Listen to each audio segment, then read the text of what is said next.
Ben Sinister is a very wide spectrum band. Like, they have songs which are almost like prog metal, like double kick drum and the whole thing, and they have songs which are sort of pop, and they have songs that are almost folky.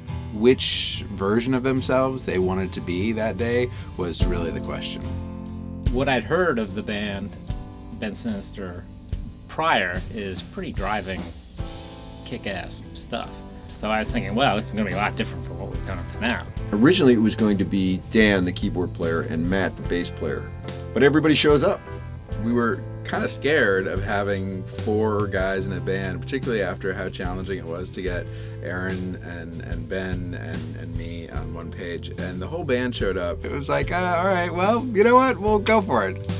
We're no longer just Ben and a singer, another singer-songwriter. It's Ben and a band.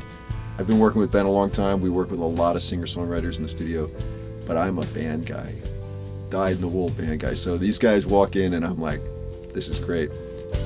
I had heard this story from a friend about her grandfather who had moved into an old folks home and around the same time had been fit for dentures, and they'd put dentures in his mouth that were too big. These dentures sort of stretched his mouth so it looked like he was smiling all the time, and people started reacting to him like, oh, hi there! And supposedly, you know, the last year of his life was the best year of his life because he was sort of approaching the world with this stranger's face.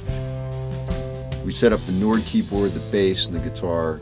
We get everybody, remember we only have 4 inputs. I asked the drummer, I said, how are you with, you know, toys and shakers and stuff like that? He said, oh, I'm fine. I said, well, how about we do this? You create a shaker pattern that we can play to. So we do that. We take a few minutes, we get the shaker pattern going. Sounds great, feels good, and we try a couple of takes. And within, I think by the 3rd take we had it.